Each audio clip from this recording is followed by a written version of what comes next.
গাজায় ইসরায়েলি বাহিনীর নৃশংসতা, আরও ২৯ ফিলিস্তিনি নিহত। এ পর্যন্ত প্রায় ৫১,০০০ ফিলিস্তিনিকে হত্যা। রাশিয়া ইউক্রেন যুদ্ধ বন্ধে প্রথমবারের মতো শান্তি আলোচনায় আগ্রহ পুতিনের।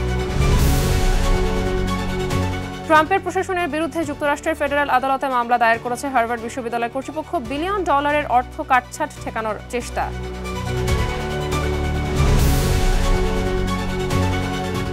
মার্কিন কংগ্রেস সদস্য ও এনজিও প্রধানদের উপর নিষেধাজ্ঞা দিয়েছে চীন। হংকংয়ের স্বায়ত্তশাসন ইস্যুতে ওয়াশিংটনের নিষেধাজ্ঞা আরোপের বিরুদ্ধে পাল্টা প্রতিশোধ নিল বেইজিং।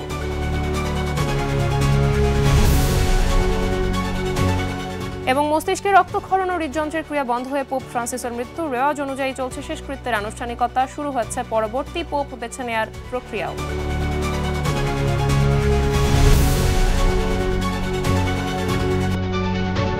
বিশ্বজুড়ে ঘটে যাওয়া দিনের গুরুত্বপূর্ণ ঘটনাবলী নিয়ে আরটিভির নিয়মিত আয়োজন সারাদিনের বিশ্বে। আপনাদের সঙ্গে আছি আমি মাহবুবা জারিন্দার।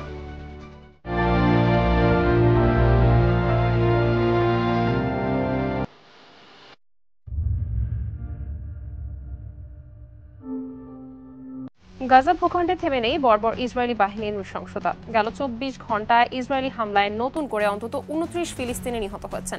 গাজা স্বাস্থ্য মন্ত্রণালয় জানিয়েছে, অবরুদ্ধ গাজা ভূখণ্ডে দখলদার ইসরায়েলি বাহিনীর হামলায় এখন পর্যন্ত প্রায় ৫১,০০০ ফিলিস্তিনি নিহত হয়েছে।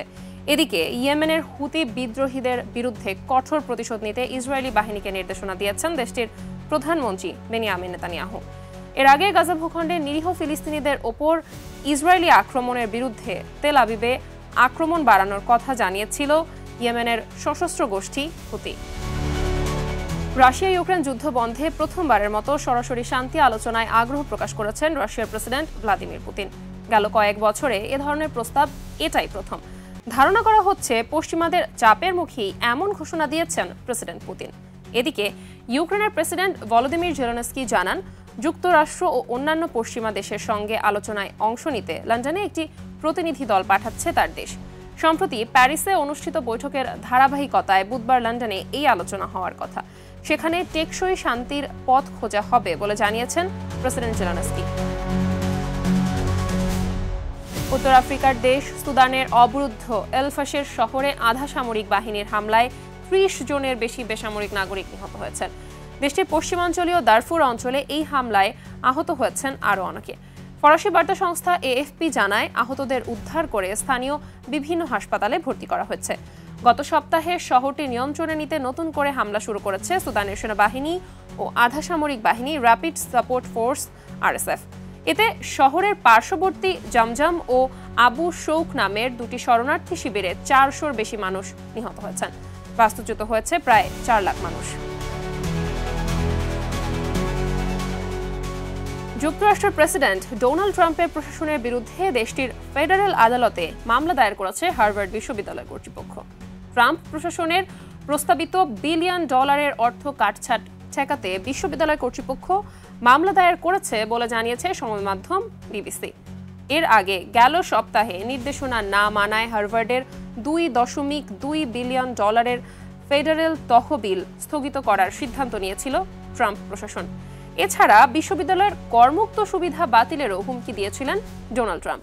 ট্রাম্প বিশ্ববিদ্যালয়ের প্রাঙ্গণে বৈচিত্র্য বিষয়ক উদ্যোগ সীমিত করা এবং ইহুদি বিরোধিতার বিরুদ্ধে ব্যবস্থা নেওয়া সহ বিভিন্ন নির্দেশনা দিয়েছিল বিশ্ববিদ্যালয় কর্তৃপক্ষকে। তবে এগুলোর বিরোধিতা করে না মানার ঘোষণা দিয়েছিল বিশ্ববিদ্যালয়ের শিক্ষার্থীরা। মার্কিন কংগ্রেস সদস্য ও এনজিও প্রধানদের ওপর নিষেধাজ্ঞা দিয়েছে চীন। হংকং সম্পর্কিত বিষয়গুলোতে বাজে আচরণের জন্য কিছু মার্কিন কংগ্রেস সদস্য, সরকারি কর্মকর্তা এবং বেসরকারি সংস্থার প্রধানদের ওপর এই নিষেধাজ্ঞা আরোপ করা হয়েছে। চীনের পররাষ্ট্র মন্ত্রণালয়ের মুখপাত্র গুও জিয়াকুন জানান, যুক্তরাষ্ট্রের যে কোনো ভুল পদক্ষেপের বিরুদ্ধে চীন কঠোর প্রতিশোধ নিতে সবসময় প্রস্তুত। এর আগে গেল মার্চে হংকংকে স্বায়ত্ত শাসনকে হুমকিতে ফেলার অভিযোগে চীন ও হংকংয়ের ৬ কর্মকর্তার উপর নিষেধাজ্ঞা আরোপ করেছিল যুক্তরাষ্ট্র। এরই পাল্টা প্রতিশোধ হিসেবে নতুন করে ওয়াশিংটনের বিরুদ্ধে এমন পদক্ষেপ নিল বেইজিং। আজ বেইজিং যাবেন ইরানের পররাষ্ট্রমন্ত্রী আব্বাস আরাকচি। সফরের প্রাক্কালে চীনের পররাষ্ট্র মন্ত্রণালয় জানিয়েছে, তেহরান বেইজিং সম্পর্ক বহুমাত্রিকভাবে গভীর হয়েছে। পারস্পরিক সহযোগিতা ভবিষ্যতে আরও জোরদার হবে বলেও জানানো হয়। এদিকে ইরানের পররাষ্ট্র মন্ত্রণালয় জানিয়েছে, দেশটির পররাষ্ট্রমন্ত্রীর এই সফরের মূল লক্ষ্য 2015 সালের পরমাণু চুক্তির অংশীদার দেশগুলোর সঙ্গে ইরানের চলমান পরোক্ষ আলোচনা ও সর্বশেষ অগ্রগতি নিয়ে বেইজিংকে অবহিত করা। 2021 সালে 25 বছরের একটি কৌশলগত অংশীদারিত্ব চুক্তি স্বাক্ষর করে চীন ও ইরান, যা দুই দেশের মধ্যে ব্যাপক পরিসরে অর্থনীতি, নিরাপত্তা ও রাজনৈতিক সম্পর্ক ও সহযোগিতা বিস্তারে সহায়ক হয়েছে।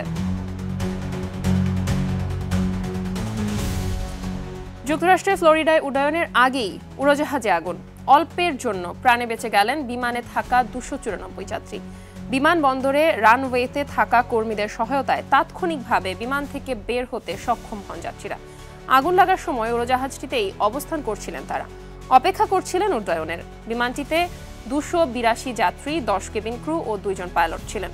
সামাজিক যোগাযোগ মাধ্যমে ছড়িয়ে পড়া ভিডিওতে দেখা যায় উড়োজাহাজের ডান পাশের ইঞ্জিন থেকে ধোঁয়া ও আগুন বের হচ্ছে এবং যাত্রীরা ইনফ্লেটেবল জরুরি স্লাইড দিয়ে নামছেন। রানওয়েতে থাকা কর্মীরা উড়োজাহাজ থেকে যাত্রীদের নামিয়ে আনতে সাহায্য করছেন।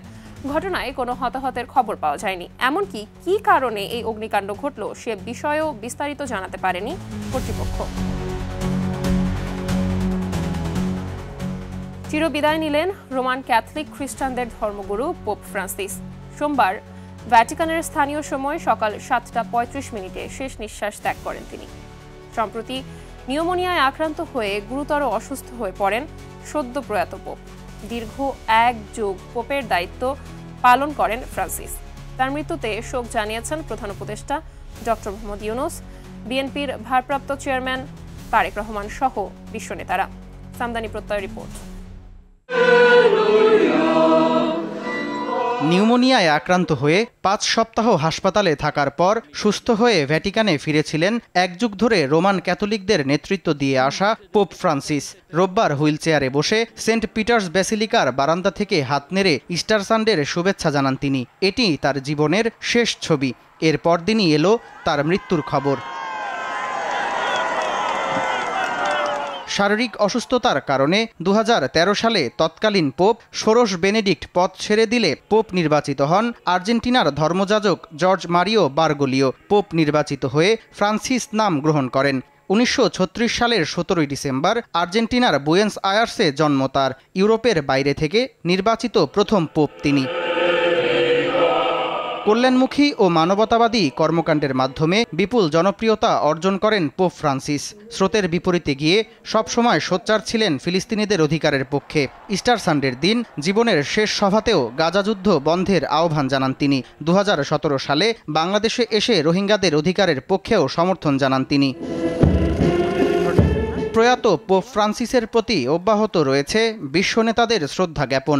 শান্তিতে ঘুমান পোপ ফ্রান্সিস শিরোনামে শোকবার্তা দিয়েছে হোয়াইট হাউস। ইউরোপীয় নেতারা ছাড়াও শ্রদ্ধা জানিয়েছে জন্মভূমি আর্জেন্টিনা, ভারত, ইরান ও জাপান।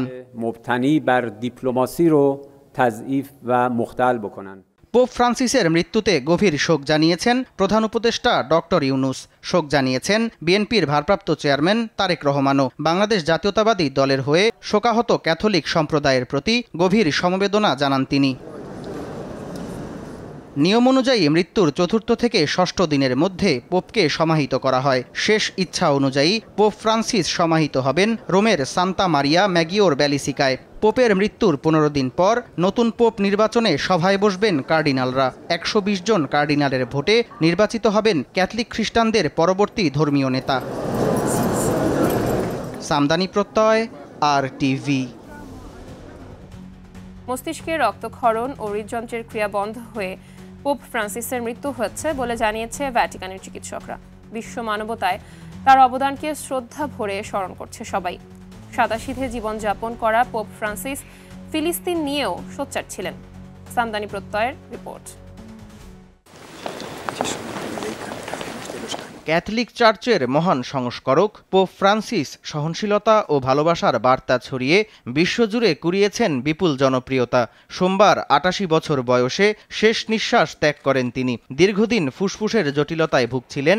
সবশেষ নিউমোনিয়ায় আক্রান্ত হয়ে ভর্তি ছিলেন ইতালির এক হাসপাতালে। রোববার রাতে অসুস্থতা বেড়ে কোমায় চলে যান পোপ। এক পর্যায়ে বন্ধ হয়ে যায় হৃদযন্ত্রের ক্রিয়া। আর্জেন্টিনার বুয়েন্স আয়ার্সে জন্মানো পোপ ফ্রান্সিসের পুরো নাম মারিও বোরগোলিও। বাবা ছিলেন রেলকর্মী, মা গৃহিণী। ছাত্রজীবনে অধ্যয়ন করেন দর্শন ও রসায়নে। বিচিত্র ছিল তার কর্মজীবন। জীবনের শুরুতে নাইট ক্লাবে নিরাপত্তা রক্ষার কাজ করেছেন, ছিলেন ঝাড়ুদারও। ফুটবল ও সঙ্গীতের ভীষণ অনুরাগী ছিলেন সদ্য প্রয়াত পোপ ফ্রান্সিস। সাদামাটা জীবনযাপনের জন্য সমাদৃত ছিলেন পোপ ফ্রান্সিস। নিয়ম অনুযায়ী পোপদের মখমলের লাল জুতো পরার নিয়ম থাকলেও তিনি পরতেন সাদামাটা কালো জুতো। পোপের জন্য নির্ধারিত প্রাসাদে না থেকে থাকতেন কর্মচারীদের সঙ্গে, খেতেনও অত্যন্ত সাধারণ খাবার। অতিরিক্ত নিরাপত্তা অপছন্দ করতেন। প্রহরীরা সাধারণ কাউকে তার কাছে আসতে না দিলে অত্যন্ত বিরক্ত হতেন তিনি।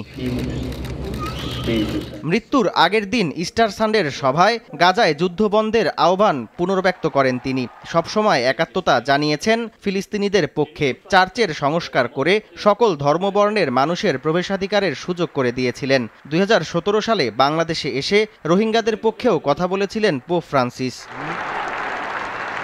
পোপ ফ্রান্সিসকে সমাহিত করা হবে রোমের সান্তা মারিয়া মেজর ব্যাসিলিকায়। তার উত্তরসূরি নির্বাচন নিয়েও আগ্রহ দেখাচ্ছে বিশ্ব। কয়েক শতাব্দী ধরে চলে আসা এক জটিল প্রক্রিয়া মেনে অতি গোপনে নতুন পোপ নির্বাচন করা হবে। তবে এর নির্দিষ্ট তারিখ এখনও জানা যায়নি। রীতি অনুযায়ী 15 দিন পর 120 জন কার্ডিনাল এক বিশেষ সভার মাধ্যমে নির্বাচিত করবেন ক্যাথলিক খ্রিস্টানদের পরবর্তী নেতা। সামদানি প্রত্যয়, RTV।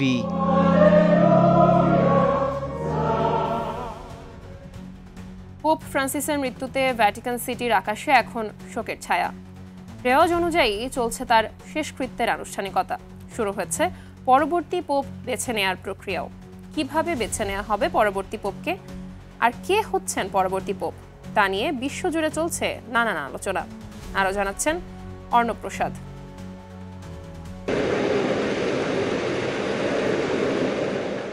গেল সোমবার মারা যান রোমান ক্যাথলিকদের সর্বোচ্চ ধর্মগুরু পোপ ফ্রান্সিস। তার মৃত্যুতে শূন্য হয় ক্যাথলিকদের শীর্ষ ধর্মগুরুর পদ। ফলে বিশ্বজুড়ে একদিকে যেমন চলছে শোকের মাতম, অন্যদিকে শোক সামলিয়ে নতুন পোপ বেছে নেওয়ার কার্যক্রমও শুরু হয়েছে। ক্যাথলিকদের নিয়ম অনুযায়ী একজন পোপের মৃত্যু এবং নতুন পোপ নির্বাচনের মাঝের সময়কে বলা হয় সেডে ভেকান্টে। ল্যাটিন এই শব্দের বাংলা অর্থ আসন খালি। সাধারণত পোপের মৃত্যুর 15 থেকে 20 দিনের মধ্যে বিশ্বের বিভিন্ন প্রান্তের কার্ডিনালরা পৌঁছে যান ভ্যাটিকানে। তাদের মধ্যে থেকে বেছে নেওয়া হয় নতুন পোপকে। তারা পোপ নির্বাচনের জন্য সম্মেলন পরিচালনা করেন এবং তাদের ভোটেই নির্বাচিত হন নতুন পোপ। এই প্রক্রিয়াটি কনক্লেভ নামে পরিচিত। এর বাংলা অর্থ একান্ত আলোচনা। এটি একটি গোপন প্রক্রিয়া যেখানে প্রায় 120 জন কার্ডিনাল ভোট দেওয়ার সুযোগ পান। ভোটদানের ক্ষেত্রে বয়সের বাধ্যবাধকতা রয়েছে। 80 বছরের বেশি বয়সী কার্ডিনালরা এখানে ভোট দেওয়ার অনুমতি পান না। কার্ডিনালদের মধ্য হতে যিনি 2/3 ভোট পান তাকে নতুন পোপ হওয়ার আহ্বান জানানো হয়। আর যদি কোনো কার্ডিনাল 2/3 ভোট না পান তখন সব ভোটের স্লিপ নির্দিষ্ট চুল্লিতে পুড়িয়ে ফেলা হয়। সেই চুল্লির কালো ধোঁয়া দেখেই সবাই বুঝতে পারেন পোপ নির্বাচন হয়নি। তখন আবার ভোটদান প্রক্রিয়া শুরু হয়। পোপ নির্বাচনের জন্য এই ভোটাভুটি এবং আলোচনা হয় একটি বন্ধ কক্ষে। যদি বারবার ভোট দিয়েও কার্ডিনালরা নতুন পোপ নির্বাচন করতে না পারেন তাহলে ভোট গ্রহণ একদিনের জন্য স্থগিত রাখা হয়, যাতে তারা প্রার্থনা ও আলোচনার মাধ্যমে সিদ্ধান্ত গ্রহণের প্রস্তুতি নিতে পারেন। পোপ নির্বাচন হয়ে গেলে শুরু হয় নাম ঘোষণার প্রক্রিয়া। এ সময় নতুন পোপের নাম জানতে ভ্যাটিকানে উৎসুক মানুষ ভিড় জমায়। রীতি অনুযায়ী ঊর্ধ্বতন কোনো কার্ডিনাল নতুন পোপের নাম ঘোষণা করেন। এরপর নতুন পোপ ঐতিহ্যবাহী পোশাক পরে জনসম্মুখে আসেন। তার হাতে পরিয়ে দেওয়া হয় ফিশারম্যান রিং। ঈশ্বরের নামে শপথ নেয়ার পর তিনি ভ্যাটিকানের ব্যালকনি থেকে ভাষণ দেন। নিয়ম অনুযায়ী নতুন পোপ ভ্যাটিকানের রাষ্ট্রপ্রধান এবং বিশ্বের সব ক্যাথলিক চার্চের প্রধান হিসাবে মনোনীত হন। অর্ণব প্রসাদ, RTV। আর এর সাথে শেষ করছি সারাদিনের বিশ্ব। RTVর সাথে সংযুক্ত থাকুন, মতামত জানান RTVর সামাজিক যোগাযোগ মাধ্যমগুলোতে।